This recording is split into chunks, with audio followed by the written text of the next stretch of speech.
Audio Jungle.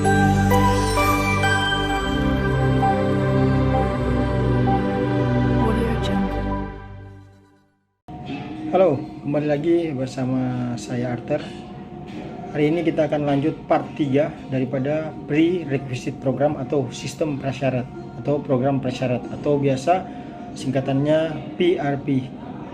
So, jangan sampai tinggalkan channel ya. Mari kita sama-sama membahas dan belajar pengetahuan tentang PRP menuju penetapan HACCP. Halo sahabat, apa kabar? Ya, hari ini kembali lagi bersama saya dengan Arthur Kalendesang. Hari ini kita akan membahas program lanjutan daripada Prerequisite Program atau Program Prasyarat atau dengan singkatan PRP, yaitu tahap awal untuk mencapai sistem manajemen keamanan yang efektif. Kemarin sudah ada beberapa poin yang kita bicarakan di part 1 dan part 2, mulai dari Food Safety Management System, yaitu mempunyai piramid.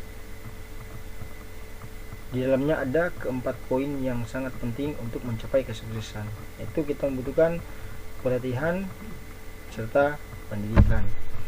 Terus ada 5 syarat penting dalam program PRP atau prasyarat. Terus definisi daripada program prasyarat.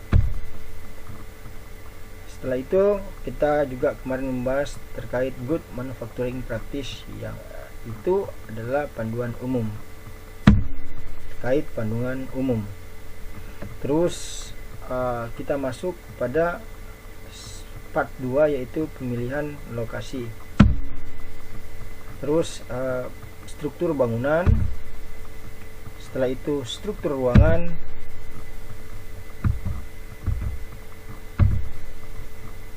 fasilitas sanitasi,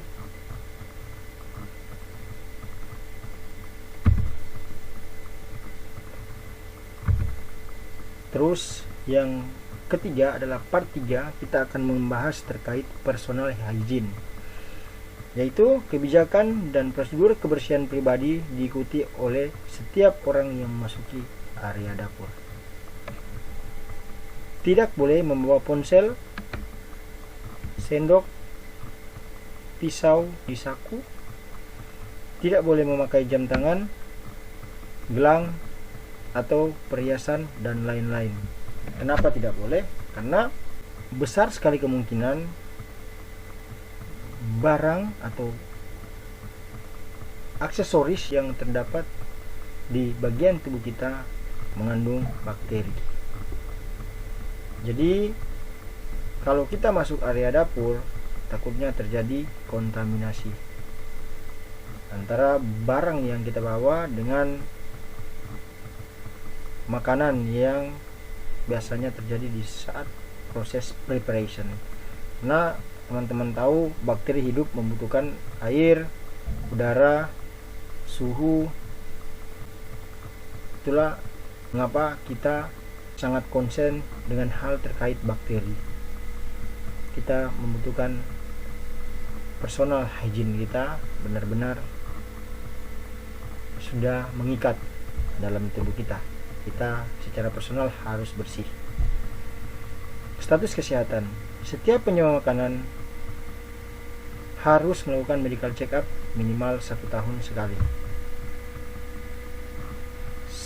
Sakit dan luka harus dilakukan pemeriksaan kesehatan dan dikeluarkan dari area penanganan makanan. Jadi bagi penjama makanan, di saat dia dalam keadaan kurang sehat, pastikan jangan berada di area dapur karena rentan sekali terjadi kontaminasi. Bukan hanya dengan makanan, bisa saja penyakit bisa berjangkit dengan karyawan yang lain atau staf yang lain. Jadi mending kita diam di rumah dan istirahat sejenak sampai kita sehat. Penyakit kuning, diare, muntah, demam, sakit tenggorokan disertai demam, luka kulit yang terinfeksi, contohnya bisul dan luka potong, mengeluarkan kotoran dari telinga, mata ataupun hidung. Ya, jadi gejala-gejala yang besar sekali kemungkinan berkaitan erat dengan beberapa penyakit yang ada di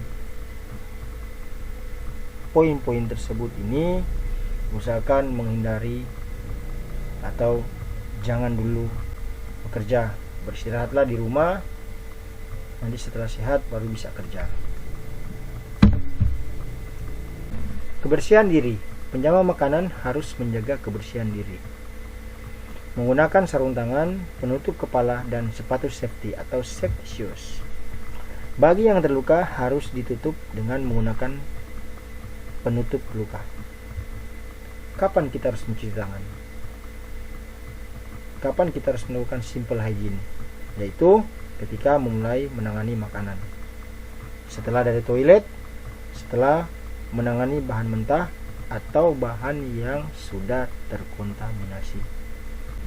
Nah, jadi teman-teman, jikalau kita berada di area yang benar-benar safety, secara perilaku atau personal diri kita sendiri, perbiasakan jangan merokok.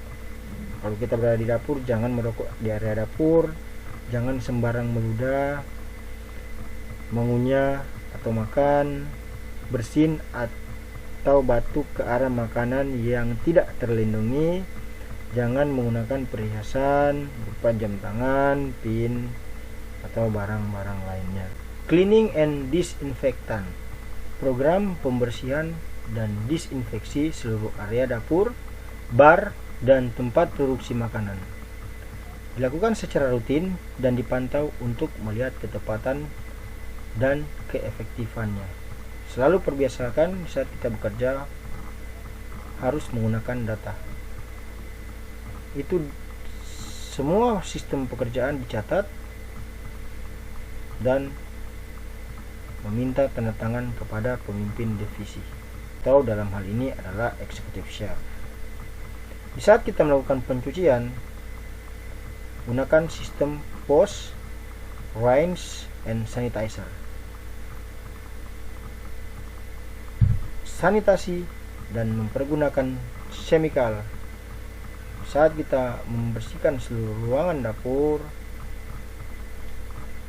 building, working table, Chinese stove, main stove, grill,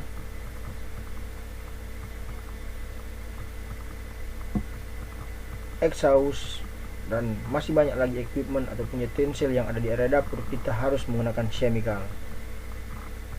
Terus perbiasakan di area dapur harus tersedia air panas.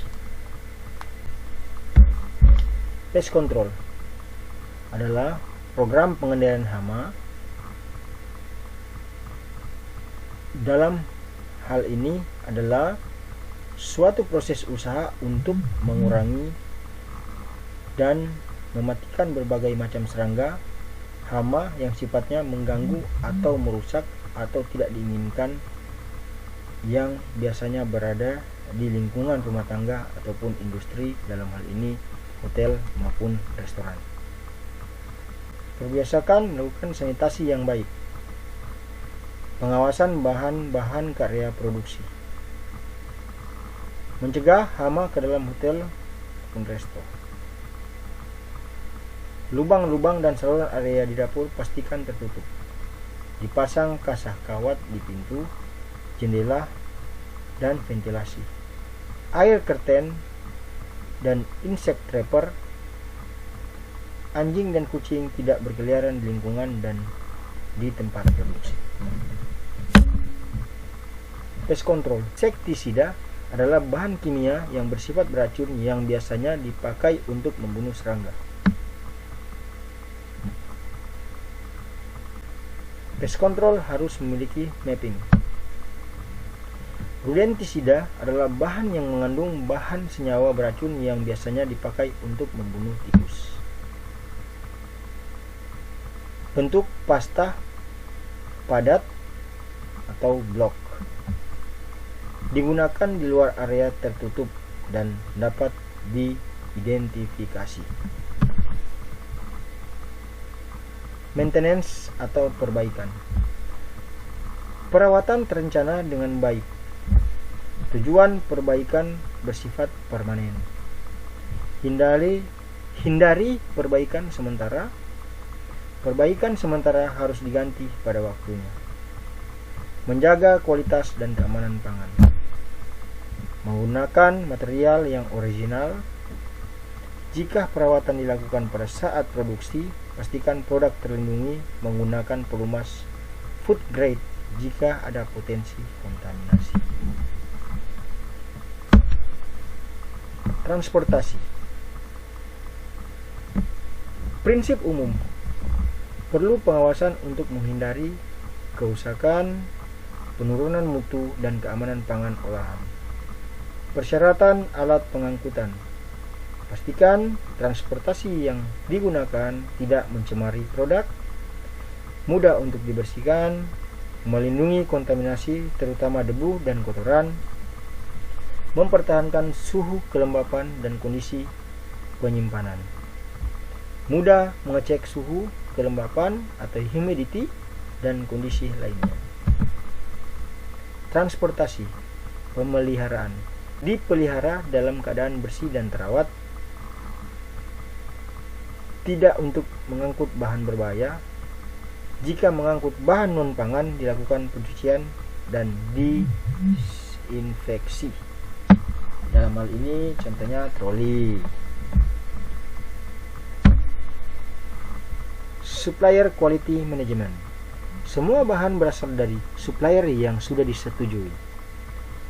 Approve supplier list. Spesifikasi bahan baku dibuat dan disetujui bersama supplier. Supplier menyimpan salinan spesifikasi, mengolah dan mengembangkan supplier. Dibuat panduan persyaratan sistem yang harus diterapkan oleh supplier. Contohnya, secara sistem mutu, sistem keamanan pangan atau hazard analisa critical control point. P-nya berkelebihan. Atau program prasyarat sesuai dengan program prasyarat. Supplier quality management. Keputusan menggunakan supplier berdasarkan kualifikasi supplier.